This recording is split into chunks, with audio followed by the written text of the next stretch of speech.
explicar aí qual é a proposta da apresentação. Obrigado. Boa noite a todos. Boa noite, irmãos. Que a paz do Cristo esteja com todos, encarnados e desencarnados.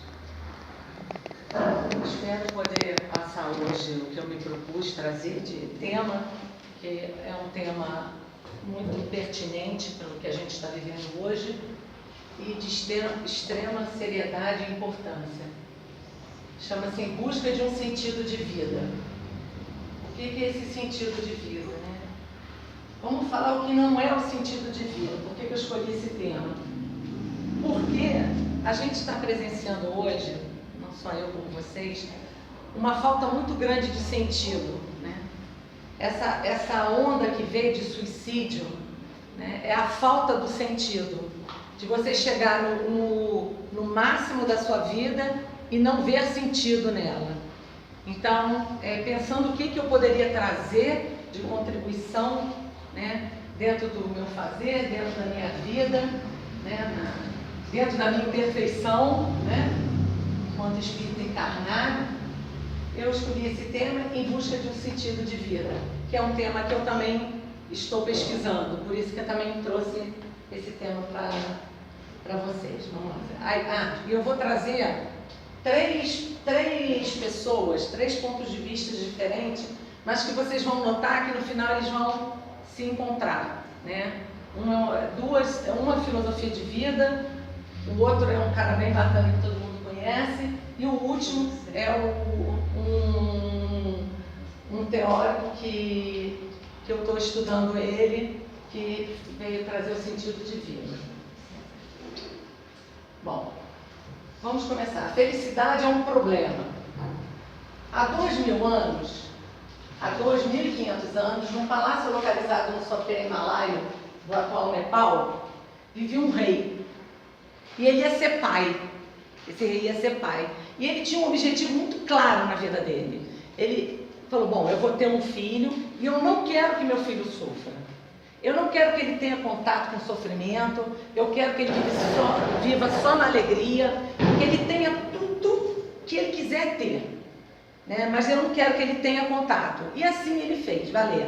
Ele mandou construir muros em volta do castelo dele, para que o filho fosse criado ali, e assim foi feito. Nasceu o menino e todo mundo, né, fez todas as vontades daquela criança. Aquela criança não sabia o que era infelicidade, só sabia o que era alegria. Nunca perdeu ninguém, nunca ficou doente, né?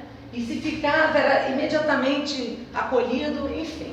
O rei foi levando aquilo que ele tinha em propósito para ele, que era não manter o filho dele em contato com o sofrimento. Por isso ele mandou construir os muros, para que o menino não fosse para além dos muros. E isso foi passando o tempo, aquela criança ganhando tudo, tendo tudo, né? Sendo feliz o tempo inteiro, né? E ele cresceu, esse menino.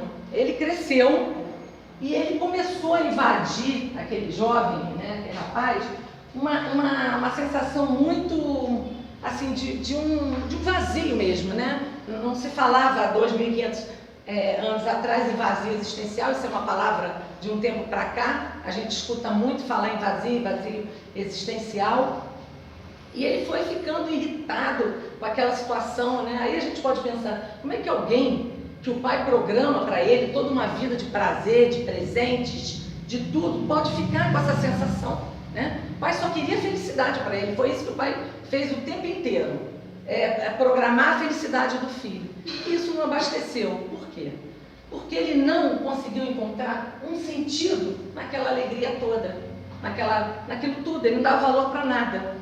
E um dia ele chegou para um servo do castelo dele, lá do reinado, e falou assim, olha, à noite eu queria que você me levasse para além dos muros do castelo.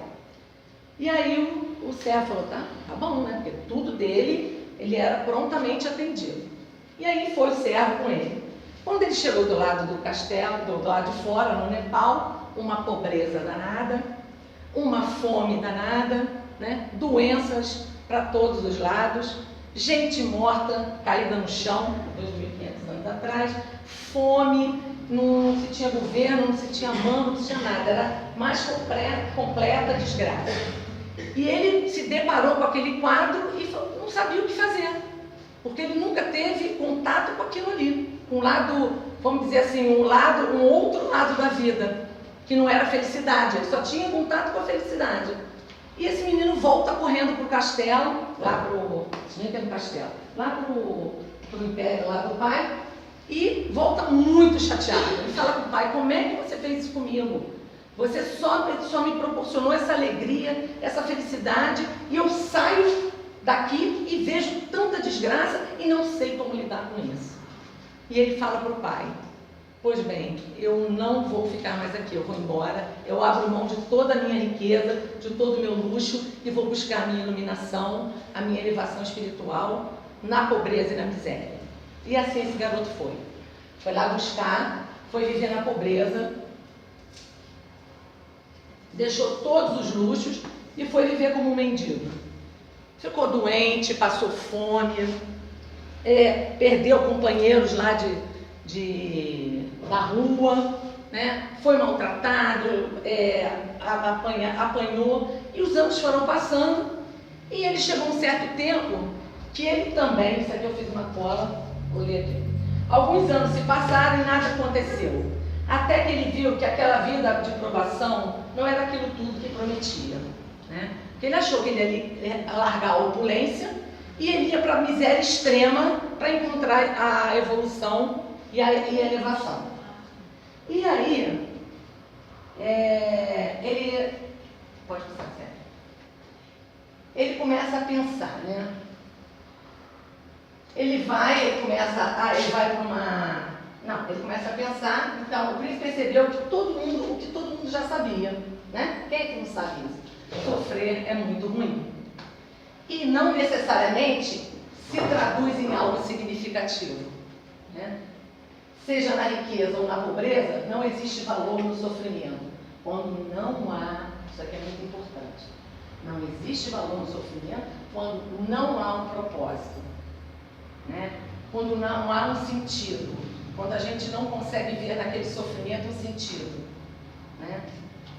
Aí, né, reza a lenda que ele viu uma árvore e ele falou: bom, eu tenho que pensar sobre isso. Eu já sei que a riqueza não me trouxe nada, não me trouxe um propósito, um sentido. O sofrimento e a miséria que eu fui buscar também não consegui minha elevação. Então eu vou sentar, né? Isso reza a lenda, que ele sentou 40 dias e 40 noites debaixo de uma árvore, né? E chegou à seguinte conclusão, depois de muito pensar. A vida em si já é uma forma de sofrimento. Por quê? Os ricos sofrem por serem ricos. Os pobres sofrem por serem pobres. Pessoas sem família sofrem por não terem família. Pessoas com família sofrem por causa da família, no caso dele, né? Pessoas que buscam os prazeres mundanos sofrem por causa dos prazeres mundanos. Pessoas que abstêm-se dos prazeres mundanos sofrem por se absterem. Anos depois, o príncipe formularia toda uma nova filosofia de vida. Isso aqui é verdade, tá? E a transmitiria ao mundo. E este seria o princípio central. Ele chegou à conclusão, vivendo a opulência e indo para a miséria extrema. Devemos parar de tentar resistir à dor e à perda, pois são inevitáveis. Aí vocês vão falar: claro, né? São inevitáveis, né? Às vezes a gente não consegue evitar a dor, seja ela emocional ou física, e a perda também. A perda, então, que é mais certa ainda, né? Ou vamos perder, ou a gente perde alguém, pois são inevitáveis. O príncipe se tornaria conhecido. Alguém sabe? Sabe, né, Angélica? Quem é? Pode falar. E aí vem o budismo e diz: sejamos gratos, pois se não aprendemos muito hoje, pelo menos aprendemos um pouco. Se não aprendemos um pouco, pelo menos não ficamos doentes. E se ficamos doentes, pelo menos não morremos. Portanto, sejamos todos gratos. Esse cara é o Siddhartha Gautama. Por que eu trouxe ele? Primeiro que é uma filosofia de vida, né, que tem a assim, traz muita paz a gente. Se quem não conhece, e fica a dica aqui, quem já ouviu falar na Monja Coen? Algumas pessoas já ouviram? Quem não ouviu e tiver vontade, né, tiver assim, um dia de muita angústia, de muita ansiedade, vai no YouTube, ela tem inúmeras palestras. E ela tem uma voz suave, tranquila, exatamente assim que o budismo prega, né? Agradece a tudo, né? Por isso eu contei a história. Essa é a Monja Coen, né? E eu fiquei assistindo uma série de palestras dela por muito tempo e isso me ajudou bastante em relação a algumas coisas. E agora, nós vamos aprender. Esse foi um tipo de sentido, né? De propósito, a propósito do budismo, né? Sejamos gratos, né? A vida, lembra que aquele príncipe chegou lá? A vida é um sofrimento, assim, quem tem família, né? Aquilo tudo que a gente já leu. E que tem coisas que são inevitáveis e a gente não pode ir contra. E aí o budismo diz para sermos gratos, né? E a Monja Coen tem muito isso. Eu fico muito feliz de ouvir, porque ela fala assim, que coisa bonita quando você vai ao médico, você sabe que você vai morrer. E olha como isso está longe da minha realidade, tá? E o médico fala para você, olha, você tem um câncer. Ela vira e fala assim para quem está ouvindo ela, não é bom isso. Olha, nós vamos ter que ir.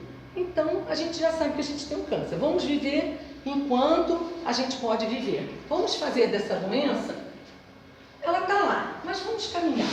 Vamos traçar nossa vida, continuar vivendo, né? Então, é tudo muito natural do budismo. Eu não consegui ainda alcançar o que os budistas alcançam, porque é muito grandioso. A naturalidade com que eles tratam o sofrimento, tudo que vem para eles é muito natural. Eu ainda não consegui, tem que ver muito ainda e ler. Agora a gente vai trazer um cara para vocês que a gente meio que conhece ele, que ele é muito bacana. O Segredo da Vida, né? Do livro Na Seara do Mestre, tá? Psicografado pelo Espírito Vinícius. A vida decorre de duas alternativas que se sucedem no ritmo contínuo. Vinícius diz: dar e receber. Francisco de Assis também dizia isso, né? Quem dá pouco, pouco recebe. Quem mais dá, mais recebe. E mais vive, porque vive a vida mais intensa. Eu vim para teres vida e vida em abundância, né? Vive a vida mais intensa, né? Quem mais dá, mais recebe. Quer dizer, todo mundo aqui, eu acho que a maioria que estão aqui, que eu conheço, fazem um trabalho caritativo, solidário, ou já fez em algum momento, e sabe que isso é uma verdade. O que mais dá é o que mais recebe, né? Às vezes a gente acha que está dando e a gente estava recebendo muito mais do que dá. Dani vai lá, né, no Soque e outras irmãs e vê isso. E aí Jesus diz, né, e vive a vida mais intensamente. Para de olhar para si, né? Jesus traz essa proposta, né? E eu li o Seara do Mestre. Se eu não tenho um sentido de vida, se eu não tenho por que viver, por que não ajudar quem está precisando? Por que não ir num orfanato, num asilo, ajudar alguém da família, ou seja lá o que for? Algo que assim, que te impulsione, que faça você ter um sentido maior na sua vida. Porque o que dá o vazio existencial na gente é porque quando a gente olha muito para a gente, a minha vida não tem mais sentido, eu. Mas quando você sai, você auto-transcende, né? Que eu vou passar depois o teórico que vai falar isso. E você olha para o outro de uma outra forma, e você vê que você pode ajudar o outro, e ajudando o outro você traz um sentido para a sua vida, você não tem vazio existencial. Eu duvido que alguém que vá ao SOC, Maria Mendes vai, Dani vai, quem mais vai? Alguns irmãos aqui vão, Maurício, né? Eu duvido se vocês têm vazio existencial, né? Porque eu estou olhando para o outro, né? Jesus trouxe isso para a gente, né? Você vê, Buda 2.500 anos, Jesus é 2.000 anos. E estudando isso aqui, gente, lendo isso aqui, lendo esse livro, eu entendi. Olha só, eu não sou conhecedora da doutrina não, tá? Eu me esforço, eu sou só esforçada. E esforço muito. estudando isso, eu entendi essa frase de Jesus. Em verdade vos digo, se o grão de trigo caindo na terra não morrer, fica só. Mas se morrer, dará muito fruto. Né? Aí embaixo vinha o milagre da multiplicação dos pães, cotidianamente reproduzido no seio da terra. Então aqui, ó, se o grão de trigo caindo na terra não morrer, o que é esse não morrer? É o morrer da semente para brotar o trigo e fazer o pão e alimentar. Opera-se mediante o sacrifício da semente. Né? Olha, o sacrifício da semente. Às vezes a gente tem que nos esquecer, né? Parar de olhar para o nosso próprio umbigo e morrer simbolicamente, né? Fazer um sacrifício para que a gente possa olhar para o outro, para quem precise da gente. E se a gente faz isso, a gente não vive esse vazio existencial. Que a gente tem um porquê e para quê. É necessário que ela se renuncie, tá vendo? Eu tenho um problema. Nossa, eu tenho um problema, meu problema é tão grande. Eu tenho um problema, meu filho foi estudar lá, não sei aonde, trabalhar. Isso para mim é um problema, né? Eu tinha um filho, agora não tenho nenhum. Aí eu vou parar de olhar para isso, que isso não é um problema, mas a gente não julga o problema. Problema é problema e cada um vai ver o tamanho do seu sofrimento, cada um é que sabe o tamanho do seu sofrimento. Né? A gente só está dando umas ferramentas para vocês terem força de lidar com eles. E aí, se eu paro de reclamar, isso eu estou dando meu exemplo, tá? Quando meu filho foi embora para Volta Redonda estudar, eu fiquei, meu Deus, foi meu filho, aí eu voltei para os bancos da academia e fui estudar também. E pude retomar a minha vida. Então eu dei um sentido a ela. Né? A minha vida que eu achava que tinha perdido um sentido, eu dei um novo sentido para ela. Quem renuncia a sua vida neste mundo, conservá-lo-á para a eternidade, disse Jesus. Ou seja, doa-se para o outro. Né? Jesus é um sábio, ele veio trazer o sentido da vida para a gente. Jesus, pode passar aquela frase dele aqui. Através dessa frase, amai-vos uns aos outros como eu vos amei. Eu acho que aqui Jesus traz um sentido muito claro para a gente. Né? Ele veio falar de amor numa época dura, em que se matava, em que tinha muitas atrocidades. Né? E as pessoas ficavam naquela terra santa, né? E se matando, até hoje estão se matando lá. Mas Jesus veio falar de amor. Né? E amor é um grande sentido, é um grande caminho para a gente. Né? Quando a gente não vê sentido, a gente se apega ao amor. Né? E ele diz, pedis e obtereis. Então a oração é uma arma poderosa também, para a gente ter um sentido. Né? E eu vou falar muito de sentido essa noite, porque a falta de sentido está muito. O vazio está muito, a gente tem visto muito isso. Então Jesus trouxe, amai-vos uns aos outros como eu vos amei. Mas para você amar uns aos outros, você tem que se amar também. Para você amar o outro, você tem que amar. Né? Mas como é que eu vou amar se a minha vida não tem sentido? Não, vamos achar um sentido para ela, né? Vamos dar um sentido para ela. Jesus veio trazer. Qual era o sentido da vida de Jesus? Para que esse homem se fez, para que esse espírito se fez homem? Ele veio aqui com um propósito. Como nós também temos, cada um de nós aqui tem um propósito nessa encarnação e outras tantas. Né? É que às vezes a gente esquece, porque a correria do dia a dia, né, faz com que a gente esqueça qual é o nosso propósito aqui. A gente tem um propósito aqui. Né? A gente, não é assim só para a gente conquistar as nossas coisas, que a gente viu lá no Siddhartha, quando ele falou que não é na opulência, mas também não é na miséria. Não é largando tudo e ficar na miséria, não. A gente tem que ter as nossas coisas materiais. Isso é justo, senão a gente vai dar trabalho à sociedade. O Chico falava isso. Daí a gente começar a ver, não, agora eu vou viver na miséria pelas ruas. Eu vou dar trabalho à minha cidade. Né? Eu vou viver mendigando. Né? Os irmãos que estão ali talvez não tiveram outra oportunidade. Então, não, é ter as coisas da terra, mas dar valor mais às coisas do céu. E o que está acontecendo, né, que Jesus vem trazer, e pena que não dá tempo da gente ler uma parte aqui, tem uma parte, não, mas eu vou ler, vai dar tempo, se Deus quiser. Não dá tempo? Que é aqui, quando o Vinícius coloca, se eu achar aqui, vê se tu acha aqui, sério, que é os problemas da vida, heroína. né? A gente às vezes esquece disso, e assim, a gente vai conquistando as coisas, a gente conquista um bom emprego, bacana, aí a gente tem uma casa, a gente quer um carro, a gente quer ter um corpo bonito, a gente quer ter um cabelo bonito, a gente quer dar uma caiada assim no rosto para ficar bonita. Tudo isso está certo se a gente quer. Só que só isso não basta. O que a gente está vendo hoje? Um sem sentido muito grande. E muitas vezes, tá, gente? Falando de cadeira, muitas vezes, pessoas que têm as coisas.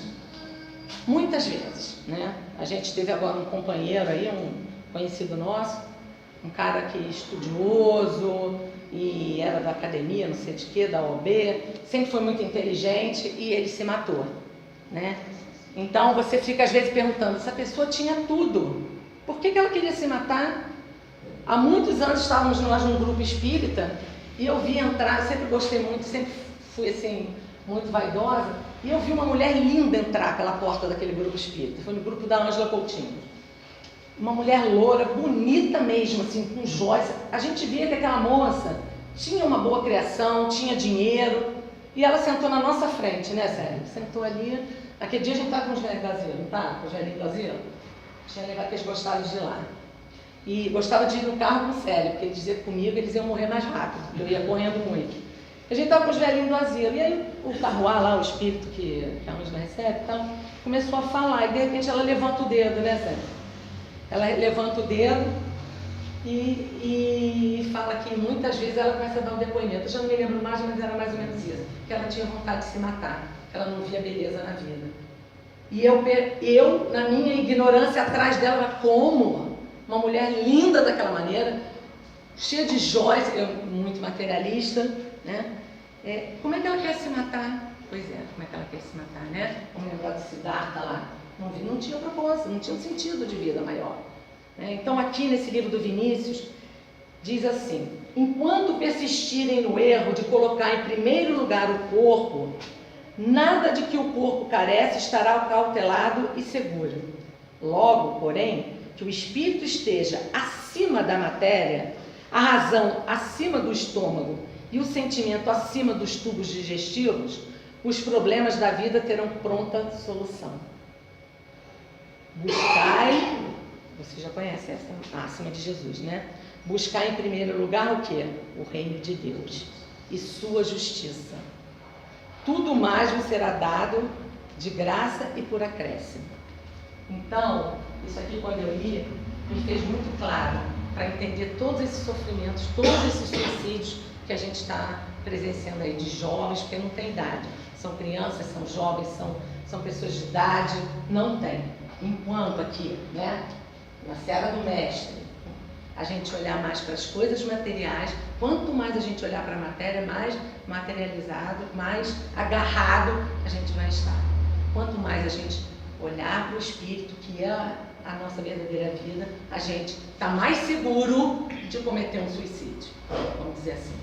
Dificilmente o sujeito que ele dá mais importância às coisas do espírito do que da matéria, ele vai pensar em suicídio, porque ele vai ajudar o próximo, porque ele vai trabalhar para a dor do outro, aplacar a dor do outro, ao invés da dele. Vamos passar. Agora a gente vai para um sujeito que eu gosto muito, que eu estudo ele, né? A gente chama-se Viktor, é Viktor Emil Frankl. Ele é psicólogo, psiquiatra, filósofo e sobrevivente dos campos de concentração. Ele é austríaco, tá? Ele é judeu austríaco. É sobrevivente dos campos de concentração mais letais, Auschwitz e Dachau, onde ficou até sua libertação 13 anos depois, em 1945. Viktor Frankl era um judeu austríaco, já era médico, a esposa dele estava grávida, mas como ele era judeu, ele foi pego e toda a sua família, só não levaram a esposa dele. E Viktor Frankl foi jogado lá em Auschwitz, que eram os dois campos de concentração, de concentração mais assim, letais mesmo, mais tristes de ir. E Viktor Frankl foi colocado lá. E aqui, lá desenvolveu uma teoria para encontrar o sentido na vida, diante do Holocausto. Tá? Isso é um contemporâneo, porque vocês verem que ele morreu em 97 só, né? Tem pouco tempo que o Frankl morreu. E aí, como é que ele desenvolveu isso? Foi muito interessante. Porque ele, como era médico, né, os alemães pegavam ele em alguns momentos para ajudar de alguma coisa, mas não dava moleza a ele não. Ele passou o cão lá no campo. E ele começou a observar que tinham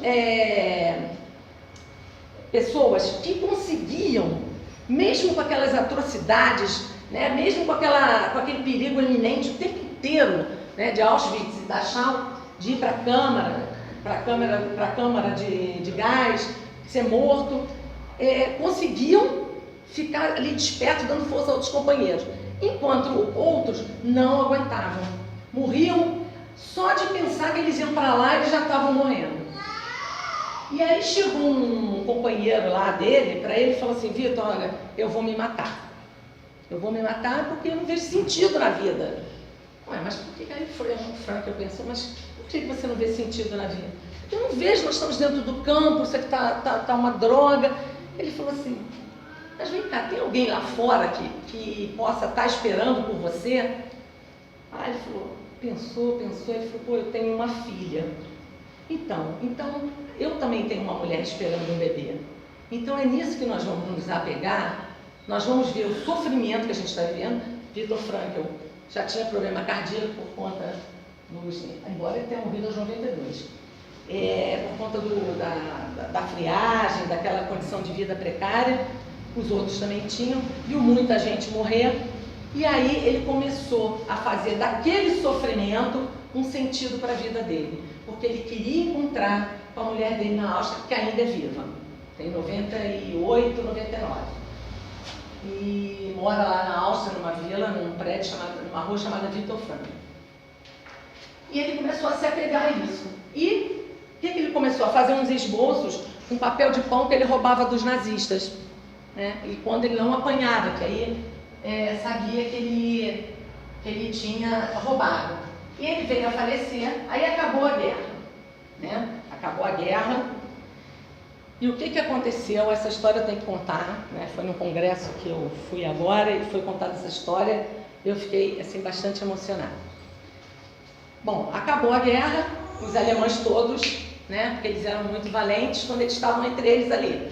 Quando os aliados vinham ali, que já tinha acabado, eles tinham perdido a guerra, eles sabiam que eles estavam indo a entrar pelos campos de concentração, para resgatar as pessoas.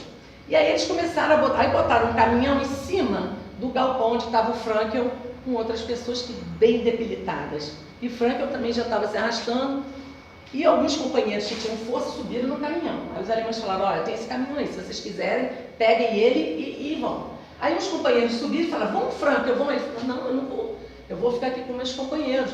Não, mas eles estão com tifo, porque aí eles pegaram tifo. O Frankl não tinha pego ainda, mas estava muito ruim. E os caras, não, vamos subir, subiram, pegaram o caminhão e Frankl falou, não, eu vou ficar com meus companheiros até o final. Bom, quando chegou mais adiante, o caminhão explodiu. Isso é verdade, tá, gente? Isso não é lenda, não. Explodiu, e aí foram lá, os aliados chegaram e tal, pegaram todos que estavam vivos, todos que estavam com que o Frankl ficou morrendo, que estavam com tifo, e o Frankl não morreu. Foi levado muito doentinho e foi. Quando ele... mas antes disso, quando o companheiro fala para ele assim, vamos subir, Frankl, eles vão morrer mesmo. Ele falou assim, pior do que eu ir, né? E você vai acabar morrendo. Ele falou, pior do que eu morrer, eu deixar meus companheiros morrerem sozinhos. E Frankl foi levado, não sabia que o caminhão tinha explodido com todo mundo.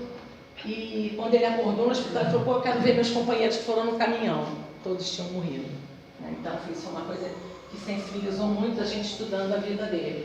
Então, ele tinha um sentido maior, pode passar, né? Que era esse de ajudar. E aí ele cria isso, sentido de vida. Então ele diz, enquanto o ser humano não for capaz de descobrir nenhum sentido no sofrimento, olha o sofrimento aqui de novo.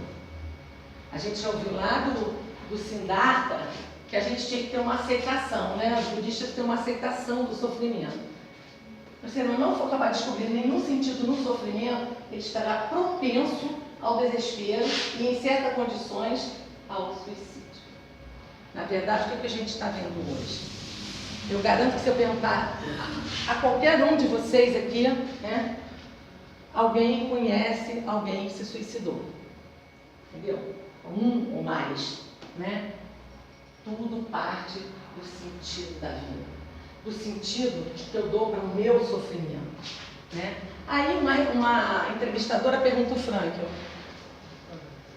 mas quem que dá sentido, né, no sofrimento? O que seria descobrir um sentido no sofrimento?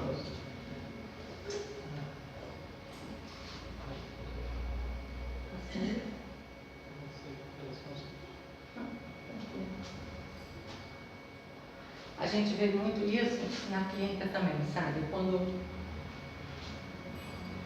chega alguém e diz que tentou o suicídio, ou que vai tentar, e a gente olha para o sujeito e não vê um brilho de vida no olhar. Porque quem vai tentar isso, ou quem já tentou e não conseguiu, é um sujeito que ainda está no... Conseguiu não? É um sujeito que ainda está no risco. E eu atendi um tempo atrás uma mulher, ela nem era paciente nem nada, mas era amiga de uma paciente. E ela falou, Elisete, atende, eu vou contar esse caso enquanto o Célio está ajeitando ali. Será que você pode atender a tal pessoa? Porque aconteceu isso e isso, ela tentou suicídio, não sei o quê. Posso sim. E fui atendê-la e ela falou, eu tentei sim. Por quê? Eu sou alcoólatra, eu me drogo, eu não presto para nada nessa vida. Né? Já voltou? Está voltando? Já pode ir? Só terminar aqui. Eu não presto para nada nessa vida. E eu falei assim, mas espera aí, você está aqui. Aí mostrei para ela. O álcool, a gente pode dar um jeito, a gente pode ir no AA e você controla isso. Você não pode dar o primeiro gole, mas se der, vamos no AA de novo. O vício também tem o cuidado com isso. E o suicídio, mas suicídio eu sinto sozinho. Aí o que veio na minha cabeça, gente? O que veio na minha cabeça? Falei, olha, eu vou escrever, porque eu não sabia se eu ia ver aquela mulher de novo. Porque eu nunca tinha visto antes e não sabia se eu ia ver depois. Ela podia sair dali e se matar, né? Eu falei, olha, eu vou escrever um nome aqui num papel e o dia que tudo te faltar, não tiver mais ninguém, tu quiser morrer, tu abre esse papel aqui. Se tu quiser abrir agora, não, vou deixar no meu bolso. O que vocês acham que eu escrevi ali? O nome que eu escrevi ali? Jesus de Nazaré. Né? E ela levou. E aí ela voltou outra semana, e agora quando a gente voltar, e ela passou a ser tratada. E vamos ver agora ela retornando em fevereiro, se Deus quiser. Aí uma repórter, voltando ao Frankl, perguntou para ele, o que seria descobrir um sentido no sofrimento? Que é meio incoerente, né? Como descobrir sentido no sofrimento? Vai. Se não podemos mudar uma situação, ainda resta-nos a liberdade de mudar a nossa atitude frente a ela. Isso é o mais importante. Porque sofrer, eu não me lembro que palestrante passa bem, não sei se foi aquele que fala miozinho, já, aquele mineirinho. Sofrer todos nós, se já não sofremos, vamos sofrer, né, seu Adriano? De alguma maneira. Né? Aqui nós estamos, né, nos aprimorando aí espiritualmente. Então, se a gente não pode mudar uma situação, gente, de sofrimento extremo, seja uma perda, seja um desespero, não sei o que pode ser de sofrimento, né? Porque o sofrimento não se mede, eu já falei isso. Né? Às vezes para você, o outro vai te falar de uma coisa assim, você vai achar que bobeira, não é? Nunca, gente, nunca menospreze o sofrimento de ninguém. Vocês podem até achar, pô, ele está sofrendo à toa. Não, ninguém sofre à toa. É sofrimento. É sofrimento, não tem jeito. A pessoa está sofrendo, está em sofrimento espiritual, emocional, né? Mas a gente pode dar uma força para ela. Mudar a nossa atitude frente a ela. Por isso que o Frankl fez no campo de concentração. Para ele poder sair de lá. Porque senão ele não ia sair. Senão ele ia se entregar e ele ia morrer. Encontrar um porquê e para que vivemos. Né? Quem encontra, gente, um porquê se vive e para que ou para quem, não vai cair na malha lá, nas garras do suicídio. Porque vai ter alguém, né? Essa paciente mesmo falou, eu tenho os meus filhos, eu não quero dar mais trabalho para ele. aí a gente tem o jeito de reverter isso, né? Mas se você se mata, como que vai ficar os seus filhos, os seus netos, né? É isso, né? Por quê? Encontraram por que viver, né? Ela não tinha, mas ela tinha para quê? Que eram os netos dela. E uma filha grávida que ainda tem um netinho. Então a gente pôde se agarrar nesse para quê, para ela se agarrar também. Exemplo é a história de um tetraplégico que o Vitor conta, que é um sujeito que caiu, é um atleta, bate a cabeça e quebra o pescoço. E o Frankel começa a saber da história dele e ele diz para o Frankel que o pescoço quebrou, mas não tinha acabado com a vida dele. E ele quer estudar e levar para outras pessoas. A história dele dizer que não é porque ele estava tetraplégico que a vida acabaria. Isso também é só um exemplo, como vocês devem conhecer, de superação. Quantas pessoas a gente conhece aí que se supera? Tem um câncer agressivo, ou tem uma outra doença, ou... Né? Nesse vídeo aqui, tinha aquele rapaz que todo mundo já viu palestra dele, que ele só tem um tronco, né? Que alguém precisa botar ele ali, né? Nem sei se bota ele em cima da mesa, ele mesmo dá um jeito e ele mesmo se coloca. Então é isso. Se a gente não consegue mudar uma situação, a gente muda a nossa atitude frente a ela. Vamos, né? E aí esse é o Frankel, lindo de morrer, uma gracinha, né? E ele diz assim: o homem pode suportar tudo, menos a falta de sentido. Victor Emil Frankl. A gente suporta mesmo. Quando a gente tem uma força, quando a gente busca uma força dentro de nós, a gente pode suportar tudo, menos a falta de sentido. Porque quando você fala assim, a minha vida não tem mais sentido, então eu também, para que eu estou vivendo? Né? Eu não tenho sentido. Eu não dou um sentido para ela. Né? Eu não dou um sentido para ela. Então Frankl disse isso, essa gracinha de pessoa, que aos 90 anos, aos 80 anos, ele foi aprender a pilotar avião e morreu com 92 anos, mesmo debilitado. Tinha muita vontade de viver, tinha muito sentido de vida. Né? Então a gente guarda isso aqui: o homem pode suportar tudo, menos a falta de sentido. Porque nós somos fortes, minha gente. Entendeu? A gente tem que tomar uma certa cautela, assim, cuidado com os nossos pensamentos. Né? Pensamento que começa assim, daqui a pouco está desse tamanho. Problemas, todo mundo tem. Cada um de nós aqui tem um problema, alguém na família que está doente, ou a própria pessoa está doente. Mas a gente não pode faltar sentido para a nossa vida. A gente tem que saber o propósito, por que a gente está aqui. Né? Vamos lá, agora vem uma história. Esse sujeito é um palestrante espírita, escritor, e ele escreveu essa passagem que aconteceu com ele.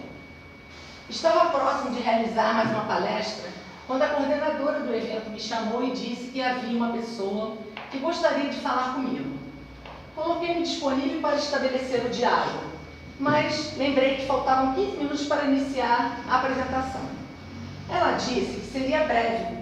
Ele estava nervoso e recém-saído da penitenciária, mas desejava falar.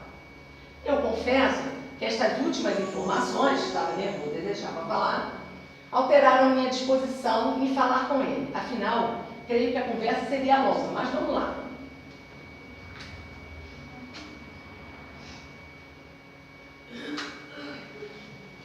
Apresentou-se a mim um homem com vigor de seus 45 anos. Foi diretamente, sem devidamente apresentar-se, dizendo: a vida não tem sentido.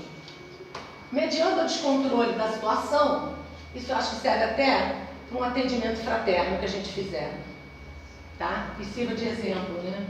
Mediante o descontrole da situação, não do rapaz que parecia certo do que estava dizendo. Diante do meu silêncio, ele insistiu: a vida não tem sentido. Nisso, faltavam apenas 3 minutos para a minha apresentação e o máximo que pude dizer a ele é que precisava iniciar o trabalho, mas tentaria, durante a palestra, esclarecer sobre suas inquietações. Vamos lá. Agora está chegando. Realizei meu trabalho, né, ele vai contando, e ao término da apresentação, não pude ver mais o homem, não encontrou mais. Naquela noite, retornei para casa viajando 4 horas e pensando na expressão, a vida não tem sentido, contundente daquele homem, sobre sua impressão da vida e tudo mais. Após horas de reflexão, depois que ele já saiu da palestra, guardando sempre o olhar fixo e forte do homem, cheguei a uma conclusão pessoal sobre o assunto. Olha que fantástico. Isso serve muito para um atendimento fraterno, que a gente pegar alguém que chega aqui sem nenhum sentido de vida. E a gente não fica assim para ele. O que eu vou falar? A vida realmente não tem sentido. É isso mesmo. Percebi que o homem tinha razão. A vida não tem nenhum sentido. Deus, em sua grandeza e sabedoria, respeita a liberdade de cada criatura e nos oferece uma vida sem sentido algum, para que cada um possa colocar o sentido que quiser. Olha que diferença, né? Que alguém pode vir com um discurso de que Deus, né? Deus não me deu um sentido, não ajudou na minha vida. Olha isso aqui. Realmente, você está certo, Deus não te deu sentido de vida. O sentido quem tem que dar é você, né? A partir desta data, sempre que alguém lhe diz que a vida não tem sentido, eu respondo: você pôs algum? Se não colocou, claro que não tem, né? Isso aqui é muito legal. Isso aconteceu com esse palestrante. Cabe a cada um de nós encontrar algo na vida que faça com que ela valha a pena. Compete a cada um dar um sentido à vida que tem. Eu não posso dar sentido para a vida do meu marido. Ele tem que achar o sentido da vida dele. Nem para Sheila, nem para ninguém, né? Cada um tem um sentido. Mas esse sentido tem que vir, você tem que achar o seu. Ele é singular, ele é subjetivo. Eu não posso dizer qual o sentido da vida da Jennifer. Não posso falar para ela, a vida, o sentido vai ser esse. Não, cada um tem que se esforçar para isso. Ou ela nunca terá sentido. Para que você vive? A gente já falou isso aqui. Qual a razão que lhe faz acordar todos os dias? Na questão 920, para terminar, de O Livro dos Espíritos, Allan Kardec pergunta: o homem pode gozar da completa felicidade na Terra? Obtém como resposta: não, claro, né? Por isso que a vida lhe foi dada como prova ou expiação. Então, dele, porém, depende a suavização. A suavização aqui é o sentido dele, depende como ele vai lidar de uma forma mais suave ou mais sofrida com o sofrimento que vem para ele, com a expiação ou prova que vier para ele, de seus males, e ser tão feliz quanto possível na Terra. Olha que bacana isso. Não, a gente não é, aqui não é para ter, a felicidade não é desse mundo. Mas, se a gente achar um sentido, seja ele qual for, ser tão feliz quanto possível a gente puder ser, né? A gente tem que sair esbanjando felicidade, mas o possível que a gente puder, né? Fica evidente que compete a cada um edificar a própria felicidade. Afinal, ela é subproduto de uma vida reta e pautada pelas bases sólidas das diretrizes apontadas por Jesus, né? A gente tem as leis morais que ficam na consciência, né? Encontramos algo pelo qual vale a pena acordar todos os dias, além da graça e beleza natural da vida. Bom, aqui terminou a projeção, né? E por que eu trouxe as 3 pessoas? O Buda, né? Que vem com uma filosofia totalmente diferente do budismo e da nossa também, né? Eles não são reencarnacionistas, eles têm outro jeito de ver. O Frankl, ele era judeu, e até onde eu sei ele era ateu, né? Mas descobriu o sentido de vida, né? E também falou o sentido de vida no sofrimento. Então veio de encontro ao Siddhartha, e aí vem Jesus, que traz para a gente um sentido de vida, né? Jesus faz da vida dele o nosso sentido, né? Se a gente seguir as leis da consciência, ou pelo menos minimamente, a gente vai encontrar esse sentido. E os espíritos que dizem dele, não, por isso que a vida lhe foi dada como prova e expiação. Isso para a gente que é espírita, tá, gente? Porque vai ter gente que vai vir aqui que não acredita na doutrina. Aí a gente não vai poder fazer muita coisa. Mas para a gente que é espírita, a gente quis colocar isso no final, porque a gente tem um consolo, né? Pelo menos quanto possível na Terra. Porque a gente, felicidade mesmo, Jesus sabia quando ele disse que a felicidade não era desse mundo, porque diante de tanta desgraça, tantas coisas que estão acontecendo no mundo afora, quem é que vai ser feliz? Né? Mas ser feliz o quanto possível. O que der pra gente viver aqui, né? E aí, eu trouxe um vídeo para vocês, que me foi mandado por uma amiga, é muito lindo, né? Que diz que vai mostrar pra gente uma coisa que o Chico falava, eu até vou fazer uma tatuagem com isso, que tudo passa, né? Que às vezes a gente está vendo tanta desgraça, tantas coisas, mas que ao mesmo tempo coisas boas estão acontecendo. Então esse vídeo vem trazer isso pra gente, espero que vocês gostem.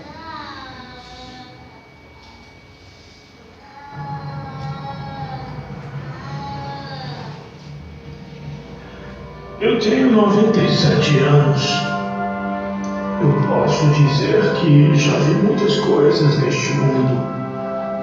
Eu já vi a Guerra Mundial, onde jovens não voltaram para casa.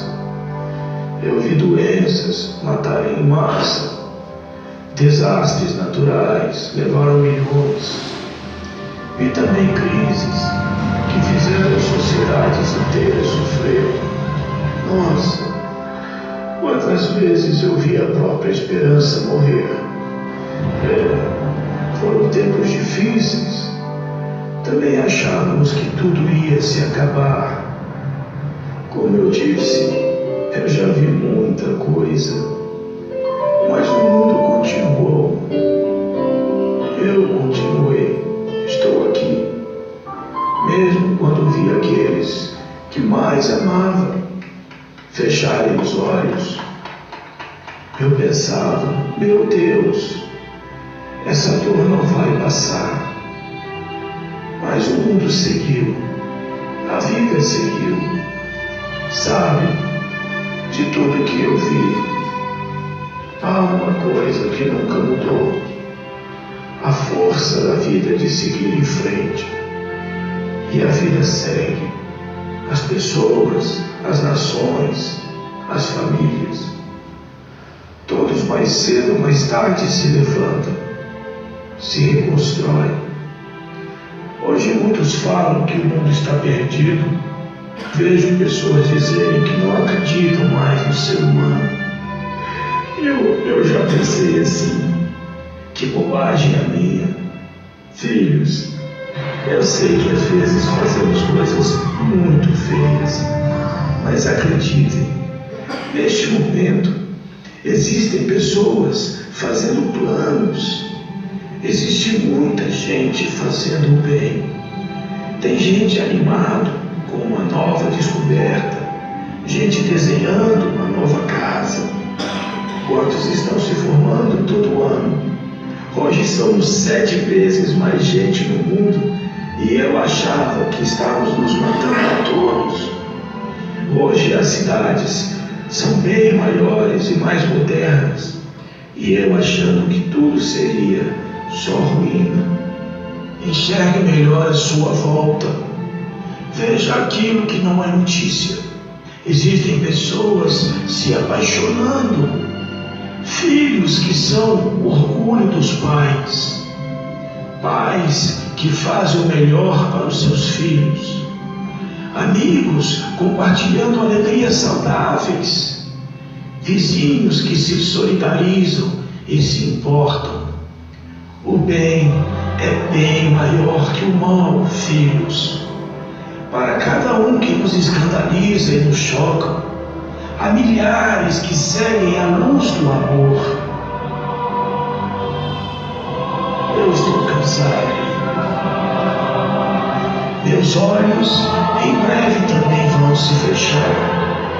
E eu estou feliz. A vida foi uma grande experiência. O mundo sobreviverá à minha partida, e a sua e a de todos, pois foi sempre assim, e assim será. Eu posso dizer, filho, o mundo continua, o mundo sempre será o mundo, a vida segue.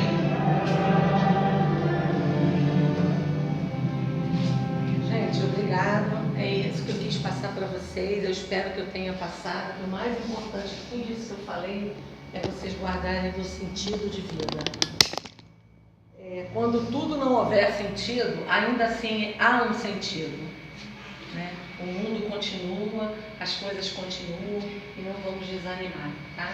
Que vocês tenham um 2018 com bastante sentido de vida, que é isso que a gente precisa. Que a gente não esmoreça diante disso que a gente está vendo, que a gente está passando, que a gente está vendo lá que o Estado Islâmico está fazendo, mas que a gente busque um sentido.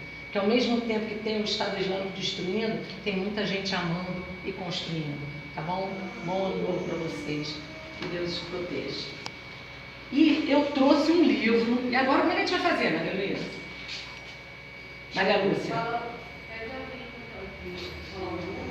Ah, é. De 1 a quanto? Tem que pegar o livro. Tem que pegar o livro. Fala um número, fala um número.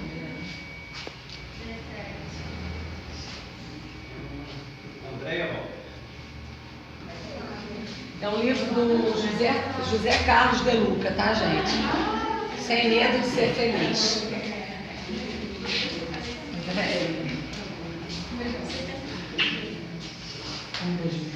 Tá? vamos fazer uma então?